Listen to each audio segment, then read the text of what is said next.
Hello dears. আজকে আমরা দেখে নেব ক্লাস 11-এর সিলেবাস, প্রত্যেকটা পয়েন্ট বাংলাতে এবং ইংরেজিতে। চলো তাহলে আর দেরি কিসে, শুরু করা যাক। প্রথমেই আমরা দেখতে পাচ্ছি আমাদের পোর্স রয়েছে, অর্থাৎ গদ্য।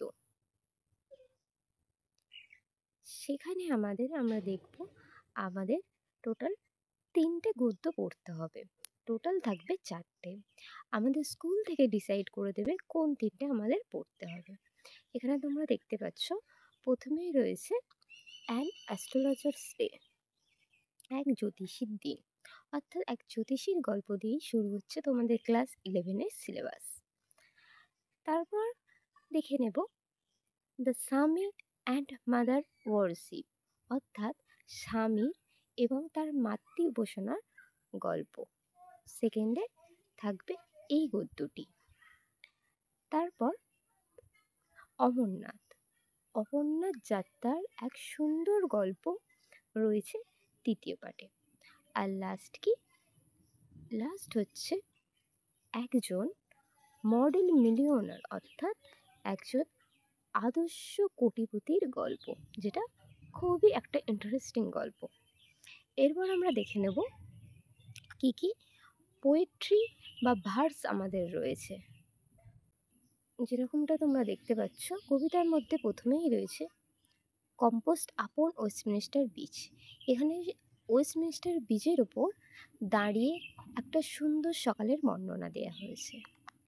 নেক্সট আমরা দেখব দ্য ব্যাঙ্গল সেলার্স, অর্থাৎ একটা চুরিকে কেন্দ্র করে একটা কবিতা। তারপর আমরা থার্ড যে কবিতাটা আমাদের পড়তে হবে সেটা হচ্ছে দ্য সেকেন্ড কামিং, দ্বিতীয় আগমনের ভবিষ্যৎবাণীমূলক কবিতা। আমরা দেখে নিলাম গদ্য এবং পদ্যের পাঠটা। এবার চলে যাব আমরা র্যাপিড রিডারে। র্যাপিড রিডারের মধ্যে আমাদের 4টে গল্প রয়েছে, স্কুল থেকে চুজ করে দেবে যেগুলো আমাদের পড়তে হবে। তার মধ্যে প্রথমেই রয়েছে ম্যাকবেথ, যেটা শেক্সপিয়ারের একটি ট্র্যাজেডি নাটক। তারপরে রয়েছে অথেলো, যেটাও একটি ট্র্যাজেডি নাটক। তারপরে আর ট্র্যাজেডি না, এরপরে চলে আসবে আমাদের একটা কমেডি, একটা হাসির নাটক, সেটা কি অ্যাজ ইউ লাইক ইট। এবং শেষে গিয়ে অন্য একটা গল্প থাকছে the story of an hour, যেটা এই বছরে নতুন যুক্ত করা হয়েছে সিলেবাসে। এখানে স্কুল থেকে ঠিক করে দেবে কোনটা কোনটা তোমাদের এক্সামে আসবে। নেক্সট পার্টে আমরা চলে যাব, যেখানে দেখব টেক্সচুয়াল গ্রামার আমাদের কী কী পড়তে হবে। প্রথমে আমাদের টেন্সের ধারণা রাখতে হবে, তার উপর ভিত্তি করে কি আসবে ভয়েস চেঞ্জ, অর্থাৎ বার্ষ পরিবর্তন। অ্যাক্টিভ থেকে প্যাসিভ ভয়েসে দিতে পারে, আবার প্যাসিভ থেকে অ্যাক্টিভ ভয়েসেও দিতে পারে।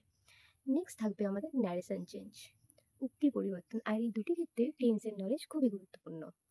তারপরে কি ফ্রেজাল ভার্ব, যেটাকে আমরা গ্রুপ ভার্বও বলে থাকি, যেখানে ভার্বের সাথে অ্যাডভার্ব অথবা প্রিপোজিশন বসে থাকে, এবং কি যার জন্য আমাদের দরকার কি প্রিপোজিশনের নলেজ, এবং সেই প্রিপোজিশনও আলাদাভাবে গ্রামারের পার্ট থেকে আসতে পারে। গ্রামারের পার্ট এখানেই সীমাবদ্ধ নয়, রয়েছে আরও কয়েকটি পয়েন্ট, আমরা সেগুলো এক এক দেখে নেব।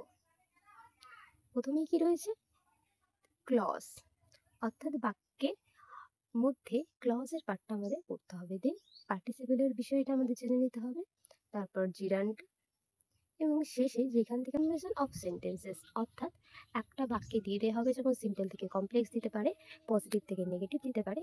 এবং লাস্ট পার্টে আমরা দেখে নেব আমাদের আরেকটি পার্ট, সেটা হলো কম্প্রিহেনশনের পার্ট, যেখান থেকে কিছু করতে হবে না, শুধু কিছু প্র্যাকটিস করে যেতে হবে। অর্থাৎ থাকবে সেখানে একটা আনসিন, যেটাকে বুঝে আমাদের তার কোশ্চেনের উত্তর করতে হবে।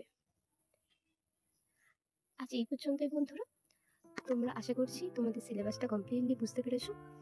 এরপর তোমরা কোন বিষয়ে ভিডিও চাও অবশ্যই আমাকে কমেন্টে জানিও। আমি চেষ্টা করব তোমাদের জন্য সুন্দরভাবে প্রত্যেকটা বিষয় গুছিয়ে ভিডিও আকারে আনার জন্য। ধন্যবাদ, সবাই ভালো থেকো, সুস্থ থেকো।